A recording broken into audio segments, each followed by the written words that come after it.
Bienvenue dans l'univers autistique. Prépare ton cerveau, ce n'est pas ce à quoi tu es habitué.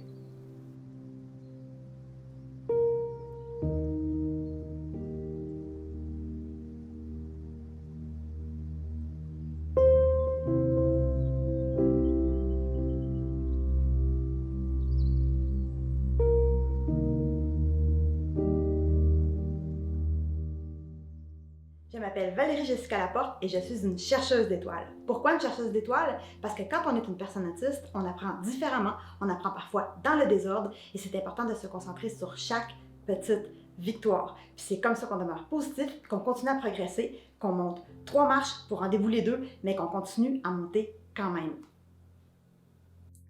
On s'est rendu compte très tôt, en fait, que Charles n'était pas comme nos deux plus grands. Alors, tu sais, quand t'en as deux avant, t'es capable de voir la différence. Alors, il nous regardait pas dans les yeux, il pleurait. Quand il était tout petit, il pleurait pas beaucoup, mais après, à l'âge d'1 an, là, il s'est mis à pleurer beaucoup. Mais surtout, il réagissait pas. On avait l'impression qu'il était sourd. Alors, comme beaucoup de parents, on s'est demandé, il est sourd? Il est aveugle? Je me rendais bien compte. J'avais des amis qui avaient des enfants du même âge que Charles. Je me rendais bien compte là, qu'il y avait quelque chose qui était... En tout cas, il n'était pas comme les autres, disons.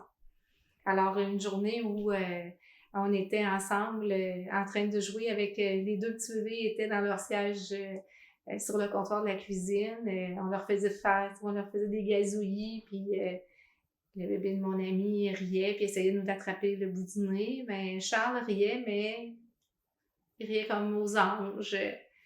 Alors, quand je suis arrivée ici, je l'ai mis sur la table de la cuisine, et puis j'ai pris un chaudron avec une cuillère, puis j'ai fait la fanfare en arrière de lui.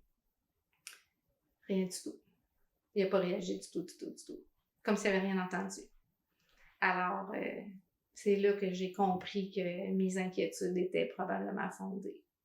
Alors, il y avait 6 mois. Dans le fond, quand j'étais petite, on savait bien qu'il y avait quelque chose de bizarre, là. C'était assez difficile à manquer. On a cherché, on a rencontré des spécialistes et on ne trouvait pas c'était quoi parce que c'était quand même au début des années 80 et dans ce temps-là, c'était pas connu l'autisme, surtout que je parlais beaucoup, beaucoup, beaucoup, beaucoup et même trop. Ensuite de ça, à l'adolescence, on a refait d'autres recherches diagnostiques. Il y a eu des peut-être que, il y a plus eu beaucoup de descriptifs de tout ce qui était les défis, mais encore là, j'ai pas eu de diagnostic. J'ai rencontré même un psychologue quand j'étais au cégep, puis ça m'a fait vraiment arrêter les démarches. Il m'a dit que j'étais probablement simplement une sorcière. J'ai eu bon, il n'y a personne qui sait ce que j'ai, tout simplement, je laisse tomber. C'est vraiment trop stupide comme réponse, ça n'a aucun sens. Là, là. OK, donc ensuite de ça, je voulais plus avoir de diagnostic une fois que j'ai eu des enfants parce que ma crainte, vu que je savais qu'il y avait vraiment des choses qui étaient extrêmement atypiques dans mon cerveau, j'avais peur qu'on veuille me médicamenter, que ce soit un diagnostic qui soit surveillé, qu'on se mêle un petit peu de ma vie, tout ça. Donc, ça me faisait extrêmement peur, je voulais rien savoir. Et il y a une fille qui est venue me voir au camping, elle était parfaite, elle a tout fait comme il faut. Dans ce temps-là, j'avais pas encore d'amis. Elle faisait tout à la perfection. Elle est devenue mon amie. Puis, à un moment donné, elle m'a fait boire du vin et elle m'a dit, t'es pas neurotypique. Puis là, elle a travaillé avec des enfants autistes, c'est son métier. Puis c'est pour ça qu'elle savait exactement comment m'approcher. Puis ça a pris comme vraiment du temps à m'amadouer pour m'amener vers ça. Puis là, j'ai fait, c'est quoi ça, neurotypique?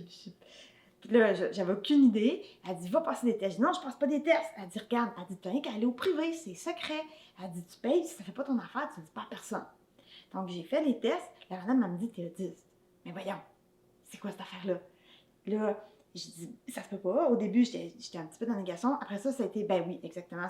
Quand j'ai eu le descriptif, c'était exactement ça.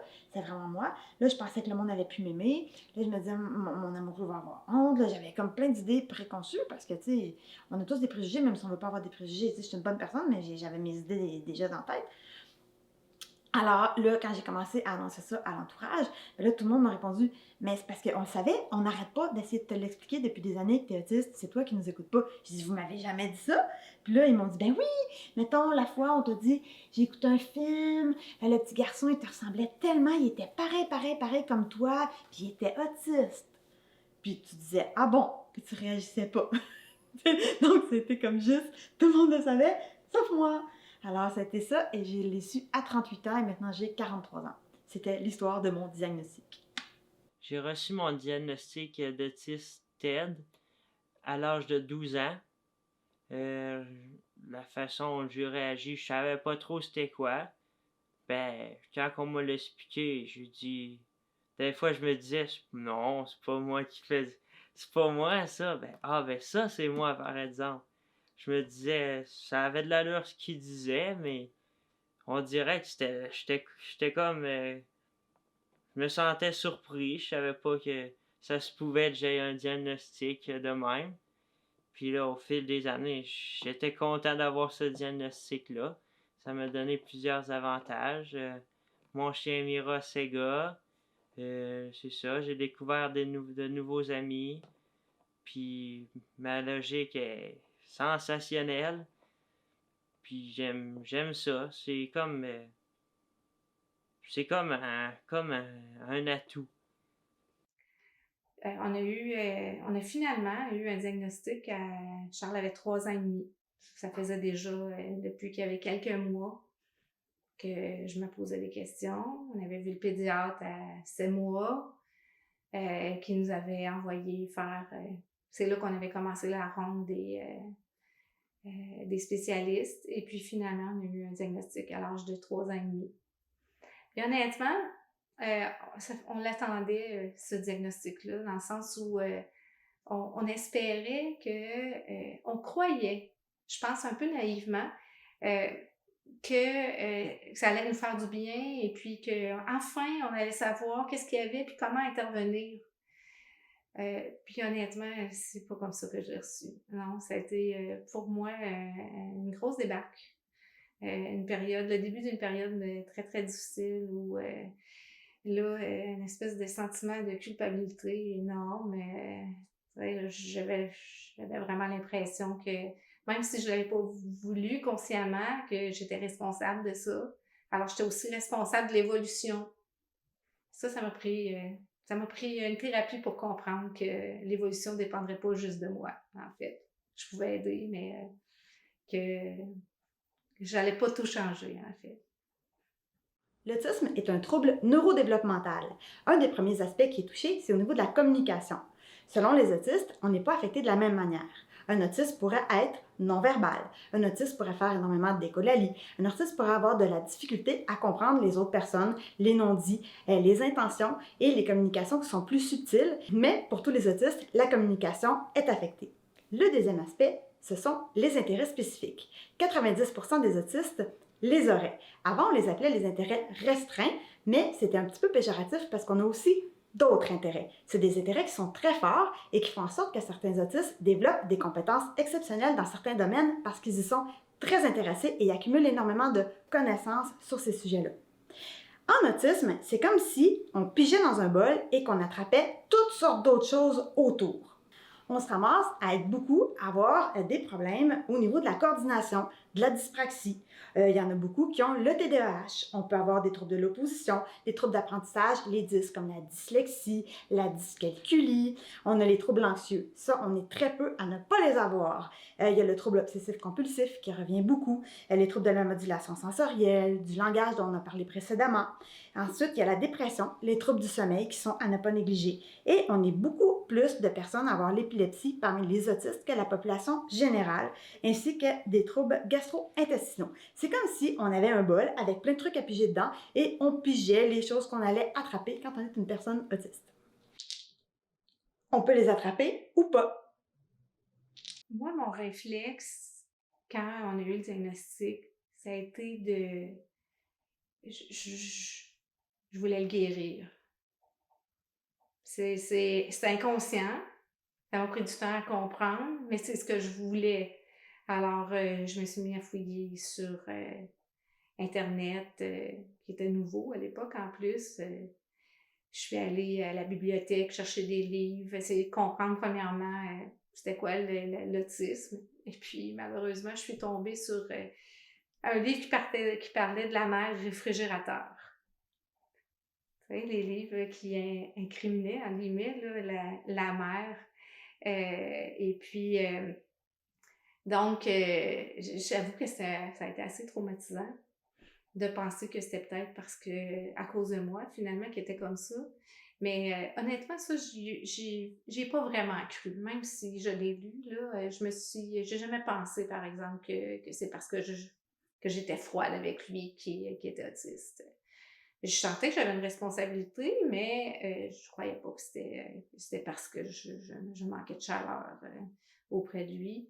Et puis, il y a un danger, hein. On est vulnérable comme parents quand on a un diagnostic comme ça. Puis là, on se met à chercher à droite, à gauche, aller dans des congrès. J'ai rencontré des gens qui supposément étaient des spécialistes, d'autres parents. Et puis, il y avait toutes sortes de thérapies. Et puis, on est porté à... On veut absolument aider notre enfant. Alors, j'ai trouvé que malheureusement, on est à la merci de toutes sortes de thérapies miracles. Nous, on a essayé, vitamine B12, on a coupé le gluten, puis ça a été une très, très bonne chose parce que Charles, effectivement, réagissait énormément au gluten. Il est toujours, même aujourd'hui, ça fait plus d'une douzaine d'années qu'il est d'origine sans gluten. On a essayé de faire de la stimulation intensive, de la BA. Et puis même si, Charles aujourd'hui a 23 ans, ça a aidé, mais il est toujours autiste. Il est toujours aussi autiste. Alors maintenant, c'est plus de trouver des moyens pour l'aider, lui, à s'adapter à son environnement. Alors, disons qu'on fait un cheminement comme parent également là-dedans. Puis je pense que le désir de le guérir est devenu un jour le désir tout simplement qu'il soit heureux, comme mes autres enfants, qui sentent qu'il fait partie de cette famille-là. Puis à partir de ce moment-là, mais j'ai plutôt vu... Je me suis vue comme une ouvreuse de porte pour lui. Alors, quand on est parent d'un enfant différent, il y en a beaucoup, beaucoup de batailles à mener. Et puis, je me suis dit que j'étais là pour faire les batailles pour lui, justement. À l'école, ça commence à la garderie, hein. On se bat pour avoir un diagnostic. Ensuite, on se bat pour qu'il y ait une place en garderie avec de l'accompagnement quand il y en a besoin. On se bat ensuite à l'école. Pour qu'il y ait des services ou qu'il soit dans une classe qui réponde à ses besoins. On se bat pour qu'il y ait du transport adapté. On se bat pour qu'il y ait des activités. Et puis, quand il arrive à l'âge adulte, à l'âge où là, mon fils est rendu, ensuite, on se bat pour qu'il puisse vivre dans un milieu adapté à ses besoins. Alors, c'est là qu'on est rendu. L'an dernier, il n'y avait pas de classe TSA primaire dans la commission scolaire de Portneuf. Cette année, étant donné les besoins donc de certains jeunes, la commission scolaire a décidé d'ouvrir une classe dite TSA primaire parce que les jeunes qui viennent dans ma classe suivent le parcours régulier. Donc, ils vont faire leur première année à 6e année. Il y avait déjà présence d'une classe TSA préscolaire qui, eux, abordaient beaucoup plus l'autonomie et le fonctionnel. Alors, une fois dans ma classe, ils font vraiment le mathématiques, français, toutes les matières vues dans les classes régulières. J'ai été à l'école 4 saisons. Moi, je trouve ça, c'est la meilleure école que j'ai pu avoir. Et vraiment, j'ai commencé en académie. J'ai complété mon secondaire 3. Puis le 2, il était déjà fait. Oui, c'est ça. J'ai complété secondaire 3. Puis après, je suis allé dans la classe de stage en FPT. J'ai fait mes stages au TGA, mais j'ai reçu mon diplôme. C'était super, une bonne école. J'étais le chevreuil de l'école parce que j'étais plus rapide que mon prof d'éduc. J'étais très fier de ça. Je pense que la première journée de maternelle, l'intimidation a commencé, là, c'était vraiment un cauchemar, c'était épouvantable. Tout ce qui était du primaire, ça a été juste en augmentant, en augmentant, en augmentant. Les 2 premiers mois de secondaire, c'est devenu dangereux physiquement, donc j'ai pu changer d'école. Je me suis ramassée dans une école qui était plus en campagne. Il y avait beaucoup de familles agricoles et tout ça. Puis ça a été mieux, ça a été beaucoup mieux, mais en secondaire 3, toutes les villes étaient réunies dans une même grande école. Donc au début, ça s'est pas très bien passé, sauf que pour le secondaire 4 et 5, on était l'école test pour les premières concentrations artistiques dans le temps et je me suis ramassée avec une gang d'artistes. Donc, ils avaient mis tous les bizarres ensemble et l'intimidation a complètement cessé. Il y a eu des petits trucs encore, mais presque rien. Le parcours scolaire, ça, c'est un chemin de croix. Ça a été très, très difficile. En fait, c'est que rapidement, Charles a été dirigé plutôt que vers des services en autisme, a été dirigé vers des services en déficience intellectuelle. Et puis, ça a été une erreur, une grosse erreur. Une erreur qu'on ait accepté ça parce que on s'est rendu compte, plus il vieillissait, que sa majeure, même s'il y a une déficience intellectuelle, sa majeure, c'est l'autisme. Puis en intervenant avec Charles sous le couvert de la déficience intellectuelle, en fait, c'est qu'on le faisait, on l'exposait constamment à la, comment je dirais, à ce qu'il faisait désorganisé. Alors, il a fallu qu'on se batte pour qu'il retrouve sa cote d'autiste parce que, bon, il l'a perdu à un moment donné. On avait un diagnostic d'autisme, mais pouf, un jour, il a perdu sa cote à l'école. Alors, ça a été une bataille de retrouver sa cote TSA. Puis, on s'est battu beaucoup pour qu'il puisse obtenir des services en tant qu'autiste dans une classe TSA. Même s'il n'avait pas peut-être le niveau d'autonomie nécessaire pour joindre les classes TSA qui existaient. Alors, finalement, à force de démarches, puis probablement qu'on n'était pas les seuls parents à le demander, mais la direction a ouvert enfin une classe qui était destinée à des jeunes TSA, mais qui était moins autonome, je dirais. Puis à partir de là, ça a quand même été beaucoup mieux, mais tu sais, quand je te disais tantôt que d'avoir un enfant différent, c'est une longue suite de batailles, mais le parcours scolaire, c'est vraiment pas évident. Bonjour, je m'appelle Neil et bienvenue dans ma classe.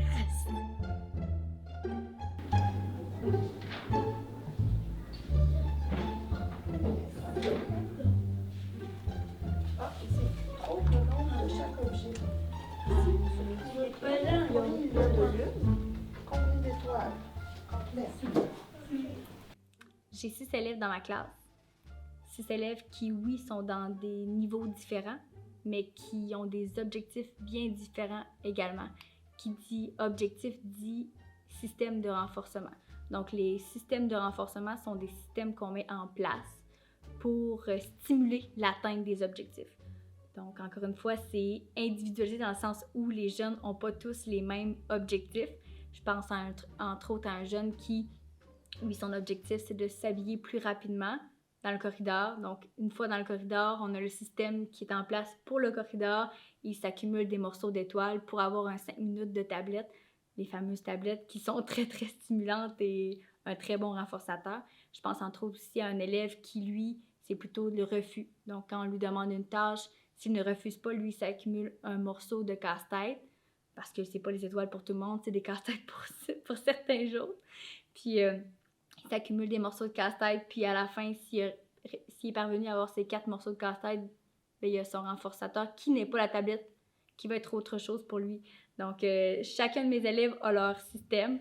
Chacun des systèmes est bon dans le sens où ils sont vraiment adaptés à chacun des besoins des jeunes pour favoriser l'atteinte des objectifs. J'aimerais que tu écrives ici, tu joues l'autisme, mais il y a souvent d'autres choses qui s'y rattachent, ce qui fait en sorte qu'on a 6 élèves autistes dans la classe, mais 6 élèves différents. Donc, on a un élève autiste qui va avoir un problème de langage, par exemple. Donc, ça va s'exprimer d'une certaine manière. J'ai un élève autiste avec un trouble de comportement qui, lui, va beaucoup être plus expulsif. Il va être très, très réactif aux choses. J'ai un élève autiste qui est trouble de l'opposition. Donc, lui, tu lui dis oui, il va te dire doublement non. Donc, il faut apprendre à jongler avec tout ça. Donc, c'est pas parce qu'on met en place des pictogrammes avec des horaires visuels qu'on règle le problème à tout prix. Il faut vraiment s'adapter, encore une fois, à tous les jeunes, puis de réagir en fonction de l'état des crises. On ne s'attendra pas à la même crise d'un élève que d'un autre. On ne réagira pas de la même manière avec un élève que l'autre. Donc, encore une fois, l'adaptation, c'est le mot-clé dans la classe. Il y a plein de parents qui vivent ça en plus. Quand on questionne autour de nous, on se rend compte qu'on vit tous la même chose. On se demande, est-ce qu'il est sourd? Est-ce qu'il est aveugle? Et c'est les premiers tests qui sont faits souvent quand on commence la ronde des spécialistes, là, quand ils sont tout petits, pour essayer de comprendre qu'est-ce qui se passe. Je pense que à peu près tous les parents ont passé en tout cas, beaucoup de parents ont passé par le même chemin que nous autres. Les tests pour la vue et l'ouïe pour commencer. Mais dans le cas de Charles, c'était pas ça. Il voyait très bien et il entendait très bien. Il n'y a pas de toilette! Les crises sont très fréquentes dans la classe. On a différentes manières de gérer les crises, tout dépendant avec quel élève on fait affaire. Donc, on a des jeunes qui vont être beaucoup plus réactifs et très, très impulsifs, pour qui on doit gérer les crises beaucoup plus intensément. Donc, on parle de retrait de la classe bien souvent ou d'imposition de pause dans la salle d'apaisement, qui est notre endroit où est-ce que les jeunes vont se ressourcer pour être à nouveau disponibles. J'ai des jeunes pour qui on doit seulement répéter la consigne. Donc, en fait, de dépersonnaliser toute consigne. La consigne, c'est « tu dois faire ça ». Puis ça va les recadrer pour certains jeunes. Pour certains autres, c'est l'espèce d'inquiétude de ne pas avoir leur nanan à la fin. Donc, de ne pas atteindre leur objectif. Oh, tu vois, là, si tu ne fais pas ce qu'on te demande, tu n'auras pas. Donc, là, ça suffit un peu pour eux. Puis, en cas de force, en cas de crise majeure, souvent les jeunes vont être appelés à sortir de la classe pour un petit 2 minutes, mais souvent.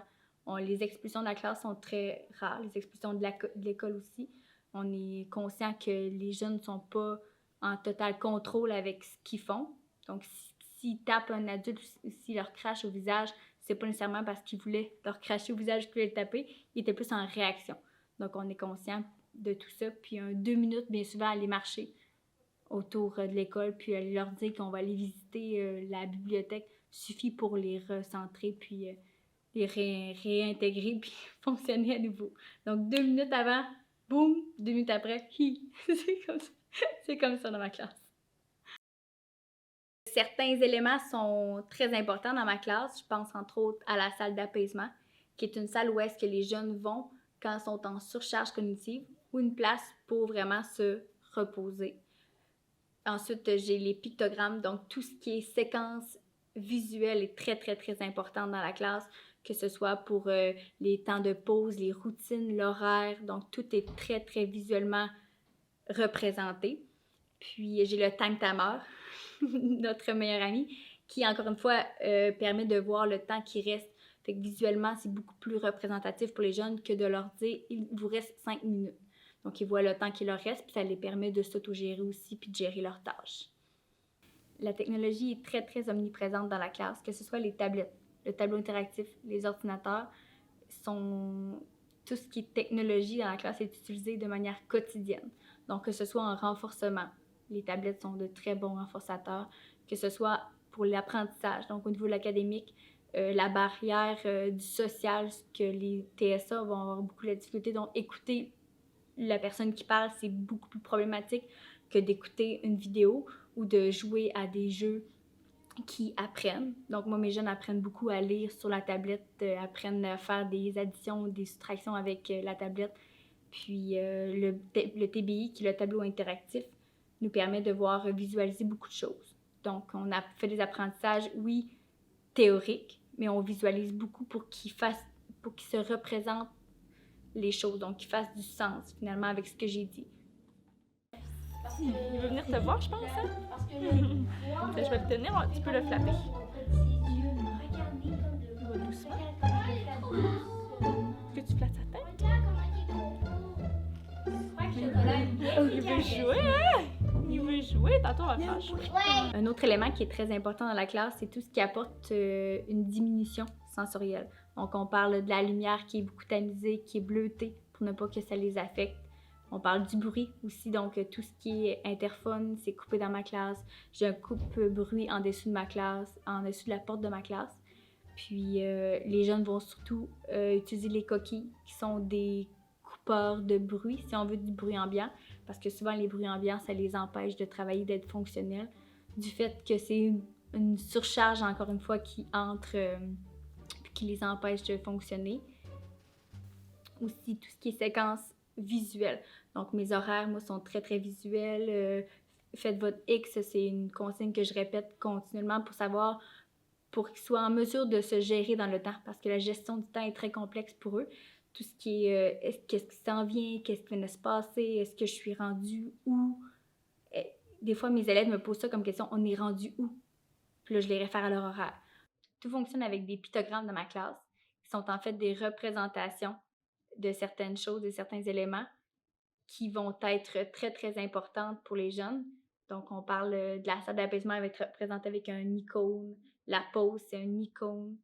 Donc, tout ce qui est éléments dits fréquemment dans la classe vont être représentés par des images, finalement. Donc, des petits pictogrammes. Pictogramme, en fait, c'est un petit carré. Puis, souvent, on va mettre le mot en dessous. Donc, salle d'apaisement, la salle d'apaisement va être représentée. Puis, en dessous, il va y avoir le mot pour ceux qui apprennent et qui savent lire. Aujourd'hui, nous sommes le 11. On est le 11. Compte avec moi combien de jours il reste avant la Saint-Valentin. Une journée typique dans la classe TSA primaire, en fait, c'est une journée atypique, dans le sens où tout ce qu'on prévoit n'arrivera pas forcément, tout dépendant de quelle manière arrivent les jeunes et tous les imprévus qui arrivent avec ça. C'est certain qu'on a toujours une période d'1 heure dans la classe où est-ce qu'on fait du travail dit autonome. Donc, chacun des jeunes travaille selon leur plan de travail. C'est pendant cette période-là que Mme Coralie vient en soutien 1 heure de plus. Soutien pour moi et soutien pour l'élève, dans le sens où moi, je ne peux pas me diviser en 6 élèves, puis ils font de la première année, 2e année, 3e année, 5e année. Donc, j'ai plein de niveaux aussi. Puis, Mme Coralie, elle m'est d'une grande aide parce qu'elle vient un peu soutenir les apprentissages puis soutenir le fonctionnement de cette période-là. Ensuite, on a les récréations à la même heure pratiquement tous les jours, à des heures différentes des autres élèves, par contre. Donc, on sort seul. On a une spécialité aussi par jour. Donc, mes jeunes ont de la musique, arts plastiques, éducation physique. Puis, on a aussi du travail de groupe. Donc, tout ce qui est éthique, culture religieuse, tout ce qui est univers social. On fait tout ça ensemble, en groupe, même si c'est du multiniveau. Donc, on voit les mêmes matières. Tout le monde bénéficie de cet enseignement-là. Comme dans le, ça fait l'accent grave, comme dans lièvre, ça fait Souvent, les autistes, on va les comparer à des machines dans quelque chose, puis des trous dans les autres. Moi, c'est comme ça que je le voyais à l'université. Puis, j'ai des élèves dans la classe qui vont faire des mathématiques de secondaire 2 alors qu'ils sont en 2e année. Puis qui vont avoir de la difficulté à s'exprimer, par exemple, d'avoir un discours clair et compréhensible. Comment on arrive à jongler avec ça? Bien, on travaille les forces à la hausse. Donc, moi, cet élève-là, en 2e année, je lui fais faire la base en 2e année, puis je l'enrichis. Donc, on ne modélise pas vers le bas. On modélise toujours vers le haut pour qu'il se sente compétent aussi, pour ne pas qu'il sente qu'on le régresse. Puis quand vient le temps de travailler les bases, on va beaucoup plus dans l'humour. Donc, le jeu. Donc, le français, ben, c'est plus compliqué. On va travailler avec des jeux. On va faire des phrases en pigeant des mots. Donc, tout ce qui est d'enlever la barrière du travail, parce que le travail aussi, c'est beaucoup pour eux. de savoir qu'il faut qu'ils travaillent. Juste le mot travail, ça les freine bien souvent. Donc, si on dit, on va faire un jeu qui va t'aider à apprendre, là, la vision des choses vient différente, puis là, ils deviennent soudainement très, très enclins à travailler avec nous, puis à donner des efforts, alors que c'est la même tâche. Celle-ci. Ensuite, ça va prendre quoi? Après ça, je vais essayer. L'intimidation dans notre école, c'est fortement réprimandé. Donc, s'il venait un jour qu'un jeune porte un commentaire négatif à l'égard d'un de mes jeunes, bien que ce soit pas mon jeune qui me le reporte, parce que lui, si l'autre dit que c'est un maudit autiste, il va dire c'est vrai, moi je suis un autiste. Donc, ça sera pas négatif pour lui, puis ça sera pas atteignant pour lui. Mais s'il venait qu'un adulte l'entende, il y a un protocole très très strict qui va être mis en place, en même titre que si c'était un élève normal. Donc, ce n'est pas parce qu'on c'est un autiste qu'on peut se permettre de le traiter de nom puis de lui dire des choses désobligeantes. C'est certain que les jeunes vivent un certain regard des autres jeunes, mais nous aussi, en étant des profs d'adapte, on vit aussi cette espèce de regard des autres professionnels. Quand je monte dans la salle des enseignants le midi, à toutes les fois, supposons que j'avais eu un jeune qui était en crise, en grosse crise dans le corridor, qui me frappait, qui me crachait dessus, où c'est que tu trouves ta patiente? Ils me répondent ça. Moi, je serais pas patiente, moi, je serais pas comme ça. Puis pourtant, moi, ça n'a pas affecté ma journée du tout. On devient un peu autiste à travailler avec les autistes dans le sens où on est capable de faire vite le bon entre eux. Je suis très fâchée et je suis très contente. Donc, une crise, encore une fois, je garde mon ton neutre, même si ça vient des fois parfois m'affecter. Je veux dire, de se faire claquer dans la face, c'est jamais plaisant. Mais si on leur démontre qu'on est réactif, ils vont prendre en conséquence qu'ils sont capables de nous atteindre comme ça. Donc, on garde notre ton neutre. Puis après, on est super content. Et bravo, t'as bien ramassé ton soulier avec lequel tu m'as frappé il y a 30 secondes, mais tu l'as bien ramassé. Tu as bien ramassé ton soulier. Donc, tu fais un commentaire positif qui vient un peu désamorcer la crise. Donc, la meilleure façon d'intervenir auprès d'eux, c'est tout simplement d'être détaché de toute situation, puis de vraiment aborder une attitude qui est neutre. Donc, c'est pas parce que tu me tires tes souliers que je vais me fâcher. Donc, je vais t'expliquer que la consigne, c'est de ne pas lancer les objets dans la classe et je vais toujours te ramener au contexte de consigne. Donc, je dépersonnalise encore une fois et je rentre pas dans l'émotion du tout parce que les émotions, encore une fois, c'est quelque chose qui est problématique chez eux. Donc, quand je lui mentionne que je suis fâchée, si j'ai pas les yeux comme ça, je suis pas fâchée.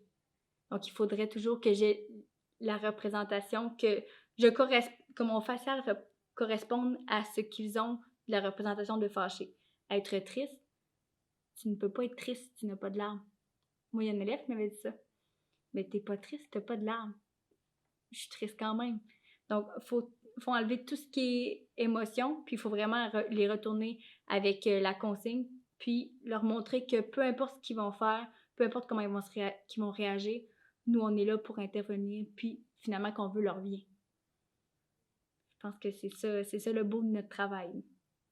Ils vont être fâchés 30 secondes après nous, puis 2 minutes après, on est belle, on est fine, puis on est le meilleur prof du monde. Charles était toujours très bruyant quand on sortait avec lui en public. Oui, on a eu des regards. Je sais qu'il y a des gens qui disaient « Mon Dieu, qu'est-ce qu'elle a laissé crier? » Moi, Charles n'a jamais parlé, hein? Alors c'est sa seule façon de s'exprimer. Alors, c'est sa seule façon de s'exprimer. En tout cas, du moins quand il est pas content ou quand il y a un inconfort. Alors, oui, on s'est fait regarder très, très souvent, que ce soit à l'épicerie ou au parc. Puis ça, c'est dur. C'est dur. Il y a des parents qui vont devant, qui vont dire « Mon enfant est autiste ». Moi, ça, j'ai toujours trouvé ça difficile. J'aurais juste voulu qu'il arrête de nous fixer, puis de nous regarder, puis j'aurais voulu avoir juste cessé d'avoir l'air que Charles ait l'air d'un extraterrestre, t'sais. Puis j'aurais voulu dire aux parents, mais cessez de nous regarder comme ça, vos enfants font la même chose après. tu sais. Et puis, mais en même temps, je peux comprendre leur surprise quand un enfant se met à crier. Alors, je vivais des sentiments, disons, un petit peu ambivalents. Mais j'ai jamais été du genre à aller au-devant. Parfois, c'est déjà arrivé en rentrant à l'épicerie parce que Charles était très bruyant, puis il criait. Puis là, ben, j'avais pas le choix. J'avais quelque chose à aller acheter à l'épicerie. Alors, je le laissais pas dans la voiture. Je l'amenais avec moi. Bon, des fois, il a fallu que je dise à haute voix, bon, tu sais, mon garçon est autiste, il crie autant quand il est heureux que malheureux, alors, ou en tout cas quand il est de bonne humeur, quand il est moins de bonne humeur. Alors, bon, c'était une démonstration de ses états d'âme, mais puis je sais que mon conjoint aussi trouvait ça très, très difficile. Puis lui, ça venait beaucoup, beaucoup le chercher. Surtout quand, je me souviens, on allait patiner, on amenait Charles patiner. Et puis, bon, ils se désorganisaient dans le milieu de la patinoire, puis il fallait revenir, puis lui enlever ses patins. Puis là, c'était il risquait même de se accrocher avec les patins parce qu'il était parti, comme on dit, là. Puis c'était difficile aussi là, pour Yves là, de voir tout le monde se tourner vers nous. On voudrait que notre enfant soit en même temps comme les autres, puis qu'il ait du plaisir, pas le contraire. Alors, ça a toujours été quelque chose de difficile. Mais ça, c'était à nous de gérer ça, mais ça, j'ai eu beaucoup plus de difficultés, peut-être que d'autres, à gérer ça.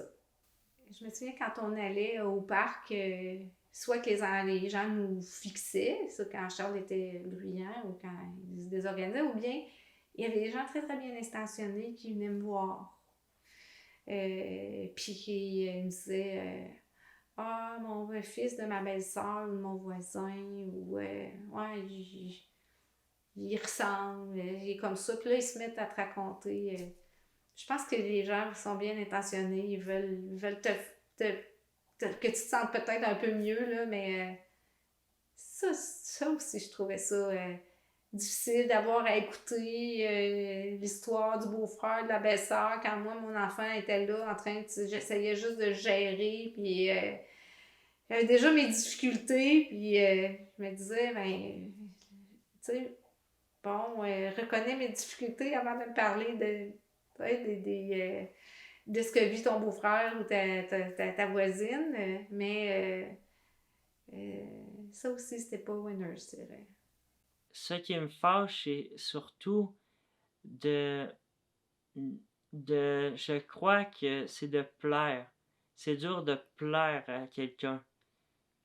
Avait comme pas se faire juger, puis nous on juge pas, là, moi je juge pas, puis on dirait on est plus, moi je suis plus apprécié par ceux qui ont mettons un, un handicap ou qui sont autistes comme moi, ou c'est comme avec une petite déficience, là, et on dirait que sont attachants, puis si si tu leur donnes un peu comme un peu, comment dire ça, si tu leur donnes un peu d'attention, ils t'oublieront pas, puis ils vont t'apprécier beaucoup, ils sont attachants beaucoup. Je connais du monde dans mon autobus qui qui aimait ça me jaser quand j'allais à l'école, puis ils vont toujours se souvenir de moi, puis moi aussi, je vais me souvenir d'eux.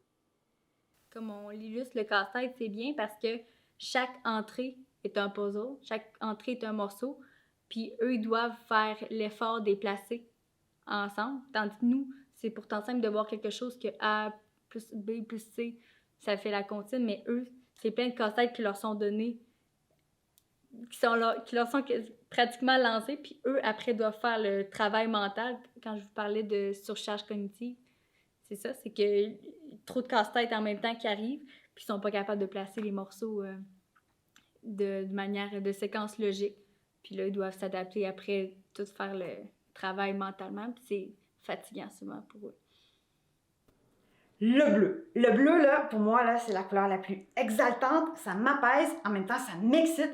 La première fois que j'ai vraiment compris que j'adorais le bleu, c'est quand j'ai vu une boîte de 60 Prismacolor alors que j'avais toujours été en contact avec des 12. Et il y avait ce bleu-là tellement merveilleux à l'intérieur. Il a fallu que j'y goûte tellement il est extraordinaire. J'en ai colorié des feuilles et des feuilles et des feuilles et je voulais avoir plein d'objets de cette couleur-là. Ça a duré et j'ai énormément de linge, j'ai plein de choses qui sont bleues et ça me fait vraiment du bien. Et j'ai su que le bleu était la couleur de l'autisme. Et j'ai été enchantée de ça.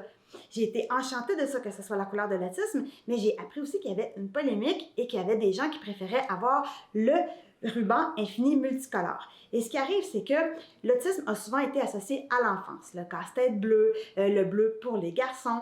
Et c'est pas seulement les garçons qui sont autistes, les filles aussi le sont. Et ils ont plus de difficultés à se faire diagnostiquer parce qu'elles sont meilleures pour masquer et se cacher. Alors que quand on est autiste, qu'on le cache ou non. Donc, je peux pas arrêter d'aimer le bleu parce que j'aime beaucoup trop le bleu. Mais il y a aussi le ruban de la neurodiversité multicolore qui est très important. Ben moi, j'aime beaucoup... j'ai plusieurs passions, là, mais j'aime beaucoup les jeux de société. C'est quelque chose que j'aime beaucoup. Et j'aime ça, mais à plusieurs, là. C'est dur des fois de jouer à des jeux de société seul, là, mais j'aime beaucoup aussi les jeux vidéo. Mais c'est ça, les jeux vidéo, je joue moins que les jeux de société, là. J'aime beaucoup écrire. J'écris vraiment beaucoup. Ben, en fait, moi, je porte deux chapeaux différents. J'ai été amenée...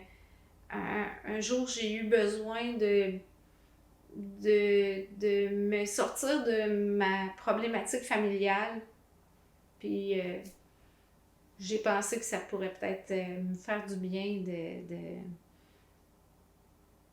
de travailler pour d'autres, en fait, d'aider d'autres familles. Alors, je me suis impliquée dans Autisme Québec, qui est une association de défense, de promotion et de sensibilisation et défense des droits des personnes TSA, qui offre aussi des services de répit et de camp d'été. Alors, je suis présidente de l'organisme depuis 4 ans, sur le conseil d'administration depuis une bonne dizaine d'années. Au début, j'avais l'impression que j'aurais jamais le temps j'aurais jamais de temps pour ça, puis finalement, en fait, c'est pas... non seulement j'ai le temps, mais ça m'apporte tellement. J'entends ce que les familles vivent, puis je peux être... si je peux être leur porte-parole, ben tant mieux. Alors, je suis heureuse d'en faire partie. Et la vie m'a amenée aussi à m'impliquer dans un autre organisme. En fait, je suis présidente fondatrice d'Espace Vie TSA. C'est un organisme qui a été mis sur pied pour réaliser un projet d'habitation pour des adultes TSA. Alors, depuis plusieurs années, on travaille à réaliser un projet d'habitation qui est totalement pensé autour des besoins de la personne autiste. Alors, on a mis sur pied un concept, on a fait beaucoup de recherches. Et puis, donc, on travaille fort avec des professionnels de la santé, du réseau de la santé, des services sociaux, des gens en privé, d'autres parents.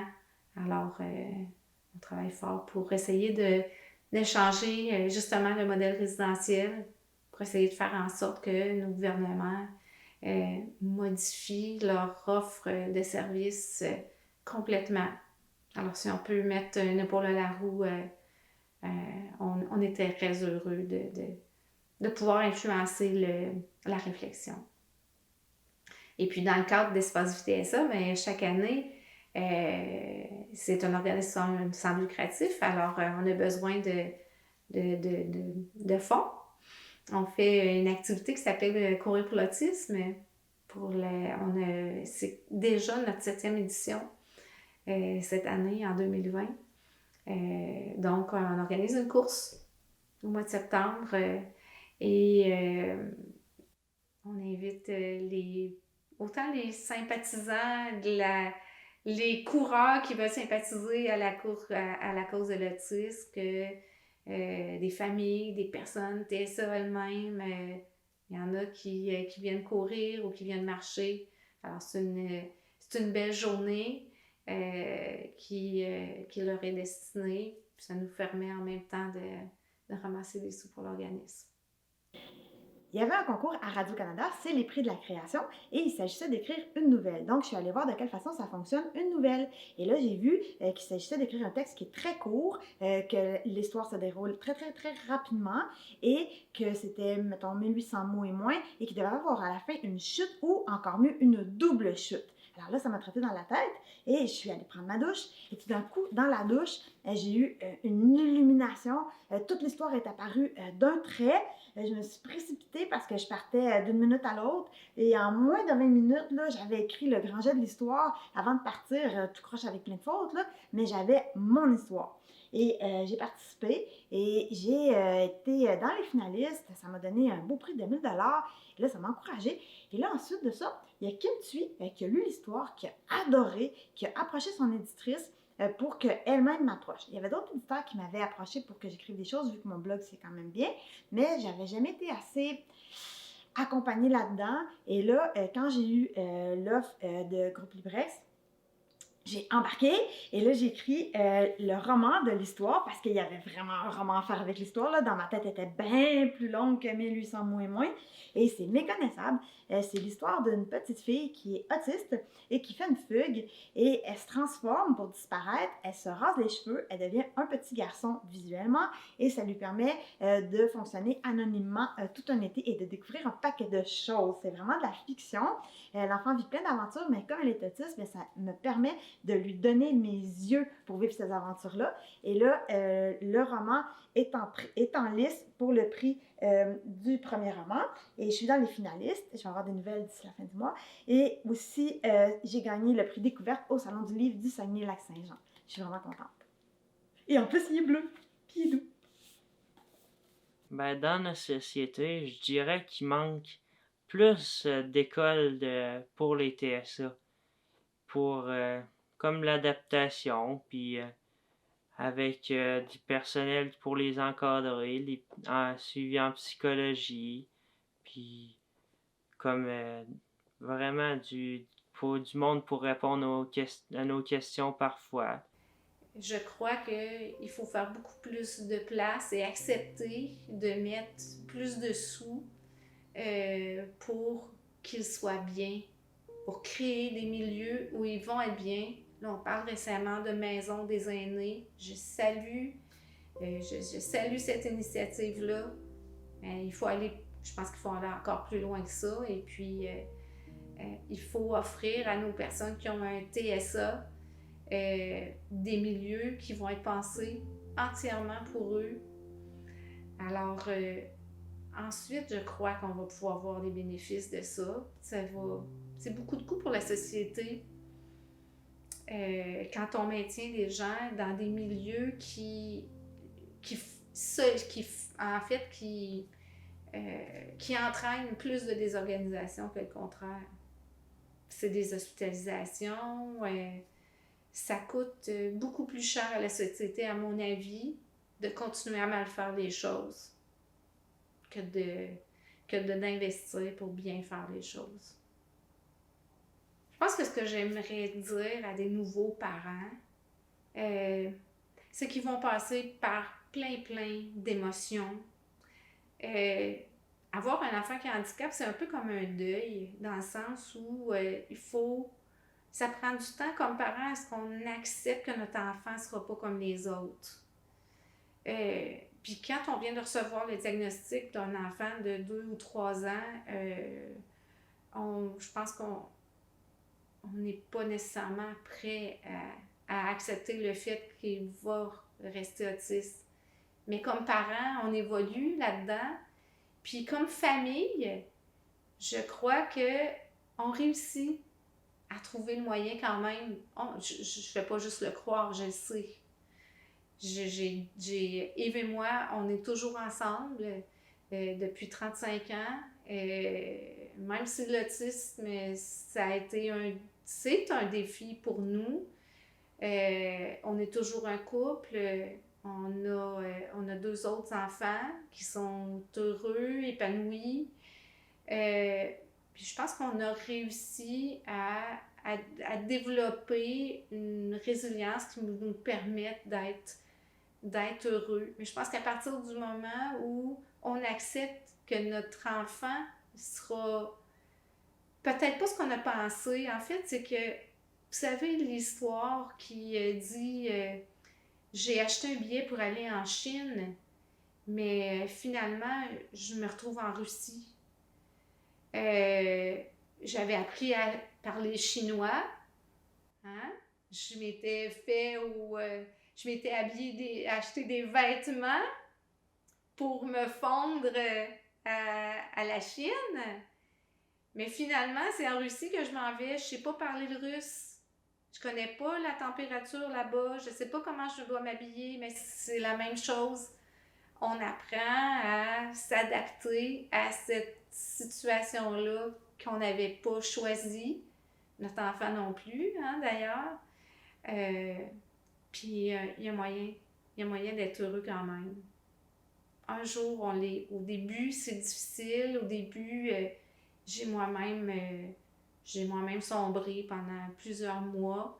Il y a eu des périodes difficiles, mais il y a eu des belles périodes aussi. Puis ça a fait de nous, évidemment, certainement pas de meilleures personnes, mais des personnes différentes. Puis ça fait de nous une famille différente. Je crois que mes fils sont des jeunes hommes beaucoup plus empathiques à la différence, en tout cas du moins beaucoup plus allumés par rapport à ça, que probablement que s'ils n'avaient pas eu de frère autiste. Évidemment, si j'avais à choisir, je préférerais que mon enfant n'ait pas eu à vivre avec l'autisme parce que je sais que pour lui, que c'est difficile, c'est une souffrance. Je sais qu'il y a des personnes TSA qui ne voudraient, qui changeraient pas, surtout quand on est dans le spectre où l'autisme est peut-être moins sévère. Je comprends très bien ça. Mais dans le cas de Charles, je pense qu'il y a eu beaucoup de souffrance pour lui. Et puis Charles, ben oui, il nous a changés. Il nous a appris plein de choses sur nous-mêmes. Et puis je pense qu'il faut tout simplement prendre la vie comme elle vient. C'est tout. Il n'y a pas d'autre... il n'y a pas de truc, en fait. Hein? Il s'agit de peut-être être un petit peu moins... pas trop exigeant envers nous-mêmes et puis d'être là pour notre enfant puis lui ouvrir les portes qu'il a besoin qu'on lui ouvre, tout simplement. Des fois, on entend des commentaires des fois dans le corridor, puis c'est ça c'est un autiste. Oui, c'est un autiste, mais c'est une personne. C'est un élève dans ton école. C'est pas un autiste. C'est un autiste qui fait des choses. C'est comme si, c'est la société de nos jours qui véhicule qui véhicule ce préjugé-là que les autistes sont les autistes. Mais les autistes, on en a partout. Probablement qu'on va dire « Ah, il est un petit peu différent. » Il va faire plein de choses. On pense entre autres à une caissière ici à Pont-Rouge qui est autiste, mais qui fait son travail de caissière, puis elle va faire la meilleure travail qu'il n'y a pas, la meilleure job, si on peut se permettre, là. Elle va remplir toutes ces choses à la lettre parce que oui, ce sont des élèves qui, une fois qu'ils ont une mission, dérogeront pas de la mission. Donc, ça peut être même nos meilleurs employés. Moi, là, je rêve vraiment d'une société qui va faire une place à ces personnes handicapées. Mais pour ça, il faut leur donner les moyens d'être ce qu'ils sont. Puis il faut les aider à s'épanouir puis à être bien. Les personnes TSA sont, hyper anxieuses déjà. Ils ont besoin d'un milieu de vie qui soit très apaisant. Il faut penser la façon dont leur offre les services pour qu'ils puissent contribuer à la société à leur façon après. Et puis, comme, en fait, c'est le genre de société dans laquelle moi je veux vivre puis je veux léguer à mes enfants.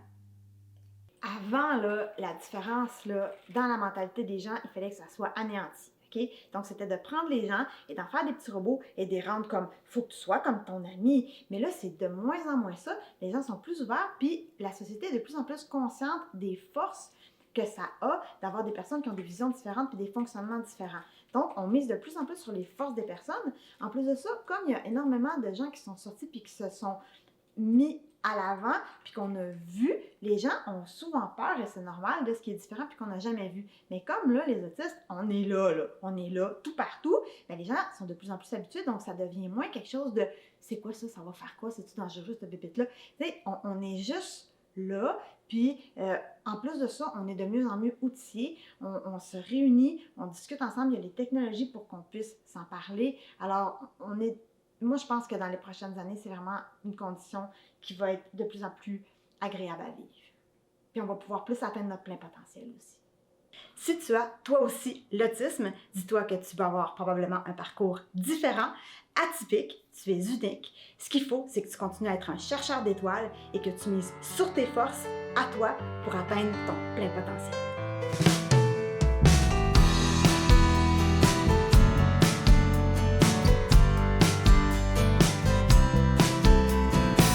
Mes yeux sont comme des fenêtres, mais je suis seul dans ma tête. Quand vous nagez dans la joie, quand vous pleurez devant moi, je comprends mal vos émois, les lois qui gèrent les passions. Pourtant je sais accueillir la beauté d'une émotion.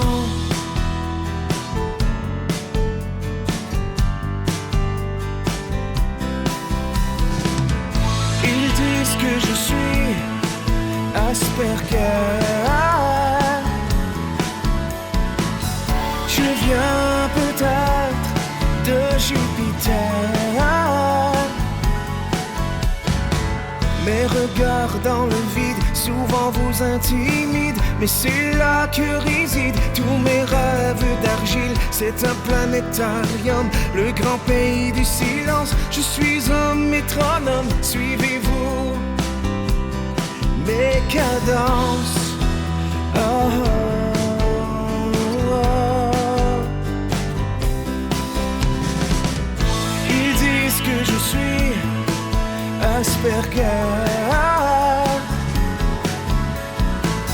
Je viens peut-être de Jupiter. Je connais tout sur l'espace, le jardin de l'infini. Préfère être seul dans la classe pour rêver d'astronomie. Je déteste le bruit, je ne comprends pas l'ironie. Je voudrais des amis, des rêveurs d'utopie.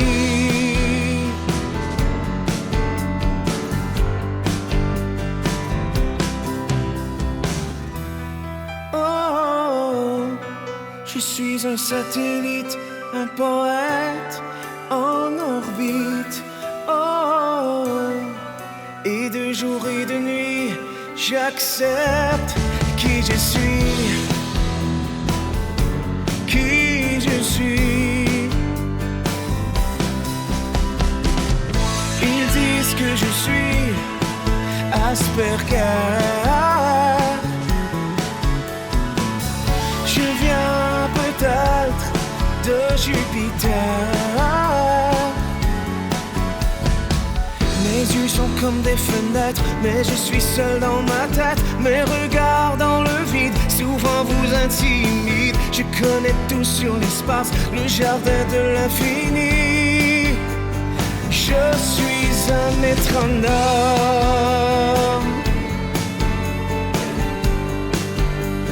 Je suis un métronome.